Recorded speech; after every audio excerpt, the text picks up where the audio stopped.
හඳේලියේ වැටිලා තිබුණ නිසා පාර ටික පැහැදිලිව පෙනුණා. මම ටිකක් ඉස්සරහට ඇවිදගෙන ගියා. මේ විදියට යනකොට කවුරු හරි මගේ පස්සෙන් එනවා වගේ අඩි ශබ්දයක් ඇහුණා.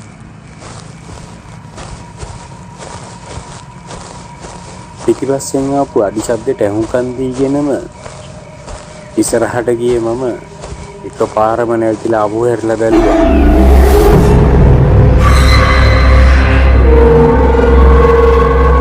මම එකපාරට හැරිලා බලද්දි මම දැක්කා මිනිස් ඡායාවක් වගේ යම් දෙයක් එකපාරට කෙළේ ඇතුළට පැන්නා.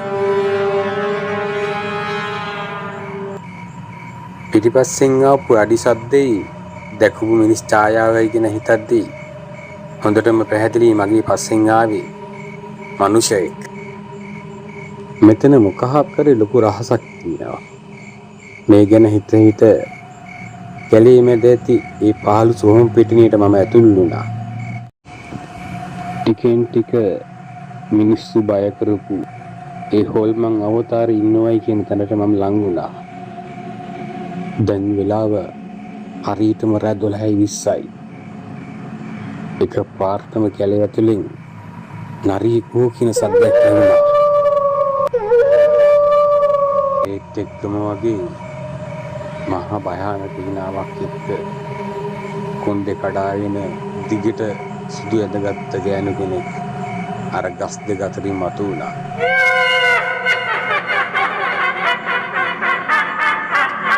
කවුද උතන?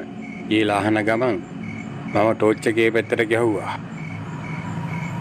කොණ්ඩේ මූණට වැටෙල නිසා හිටියේ කවුද කියලා අඳුර ගන්න බැරුණා.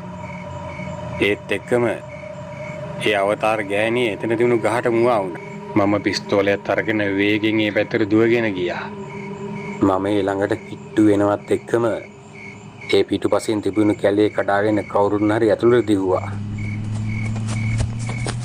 ඒ දුවපු කෙනා කවුරුනත් දුවන අඩි ශබ්දයට අනුව දැනිසෙන් පහළට වදින්න මං වෙඩි කීපයක් තිබ්බා. ටික වේලාවක් යද්දී කිසිම ශබ්දයක් නැතුව ගියා. පස්සේ මම ඒ අවට ටිකක් සෝදිසි කරන්න පටන් ගත්තා.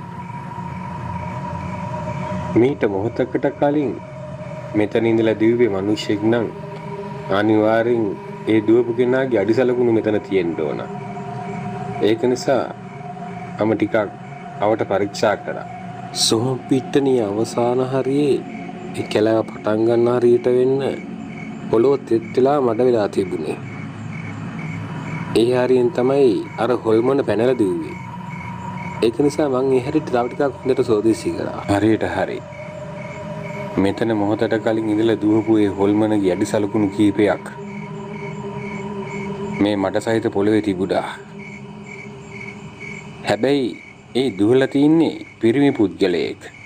ඒ වගේම එයාගේ වම් පාදේ මාපට ඇඟිල්ලක් තිබිලා නැහැ. ඒ සීලුම අඩි සලකුණු මගේ ෆෝන් එකෙන් ෆොටෝ ගහගත්තා. ඊට පස්සේ අර හොල්මන හිටපු ගහටත් තව ටිකක් මම සෝදිසි කරා. ඒ සෝදිසි කරනකොට මීට විනාඩි ගානකට කලින් බීලා විසික් කරපු සුරුට්ටු කොටයක් හම්බුණා. එතකොටත් ඒ සුරුට්ටු කොටේ යන්තම් රසණය තිබුණා.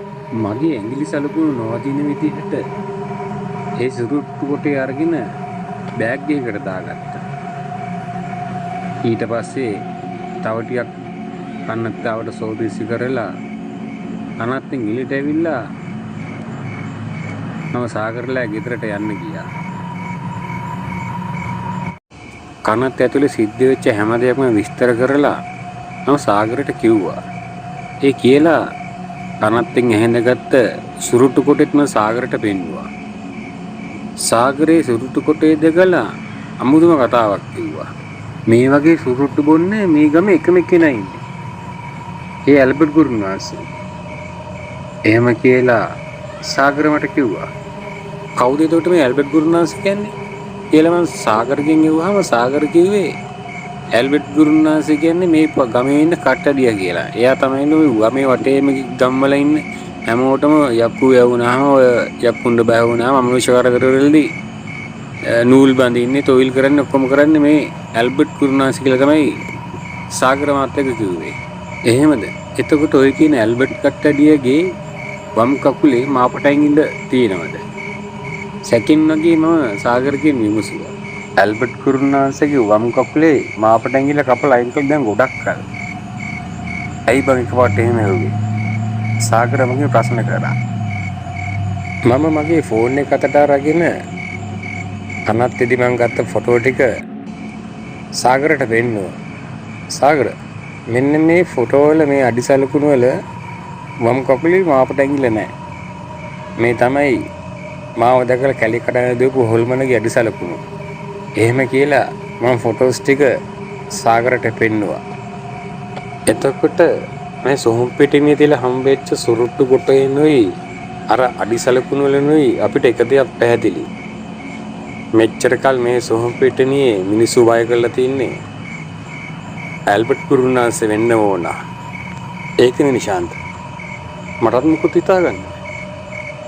මේ මිනිහා මොනවද බලාපොරොත්තු වෙන්නේ ගමේ මිනිස්සුන්ව මේ විදිහට බය කරලා. ඒ විදිහට සාගර මාත් එක්ක කිව්වා. මට හිතා ගන්න පුළුවන් වෙන්නේ මොකද්ද කියලා. මේ කට්ටඩිය කරන්නේ බිස්නස් එක.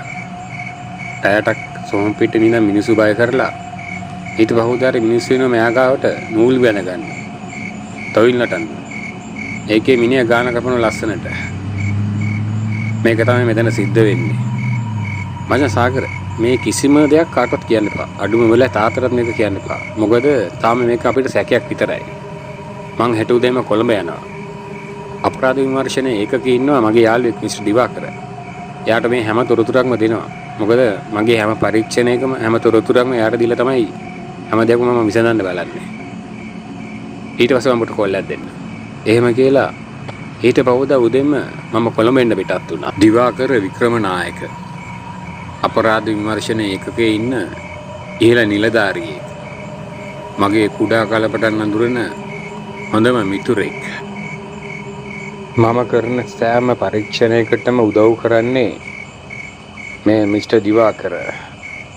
ඒක නිසා මෙම පරීක්ෂණයේ තෙලිමු තොරතුරු අරගෙන මම ගියා මිස්ටර් දිවාකර හම්බෙන්න.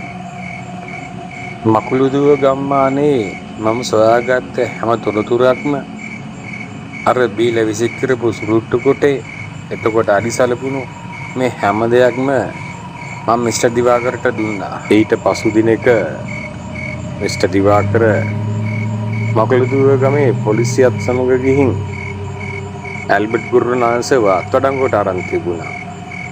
බොරු කොණ්ඩෙකුයි සුදු අද්දික ගවමුපී වගේම හරි හූ කියන ශබ්දයයි හොල්මන් ගැහණිය කෑගානු ශබ්දය සඳහා යොදාගන්න බ්ලූටූත් ස්පීකරයකුයි ඇල්බර්ට් කුරුනාන්සේලා ගිය ඇතුළේ තිබිලා හම්බෙලා තිබ්බා.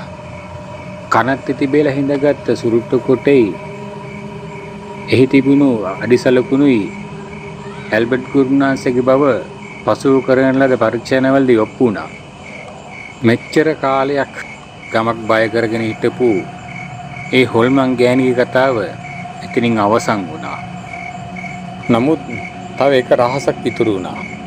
ඒ තමයි මේ කනත්තේ ඉන්නවා කියන මහසෝන අවතාරය.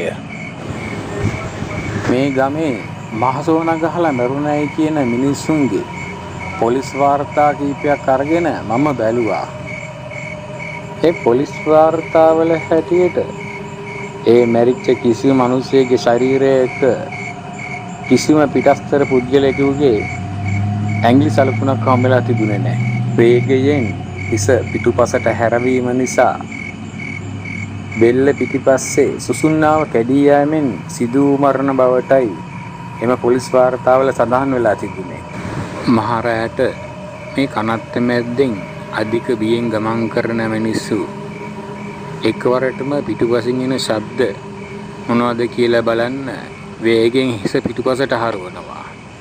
එහිදී ඉල පිටුපසින් සුසුන්නාව කැඩී ගොස් මැරිලා වැටෙනවා. ඒ සුසුන්නාව කැඩෙන මොහොතේ හිස පිටුපස නිල් පාට වෙනවා. එතකොට ගමේ මිනිස්සු ඒකට කියන්නේ මහසෝන ගහලා නිල් වෙලා මැරිලායි කියලා. පොලිස් වාර්තාවල හැටියට මහසෝන ගහලා මිනිස්සු මැරෙනවා කියන්නේ මෙහි විදියට වෙන්න පුළුවන් බොහෝ දුරට. ඒ කොහොම වෙතත් මිනිස් ඇසට නොපෙනෙන গুপ্ত බොහෝ දේවල් මේ ලෝකයේ අනන්තවත් තියෙනවා. මකුළුදුව ගම්මානේ අභිරහස් කතාව මෙතන ඉවර වෙනවා.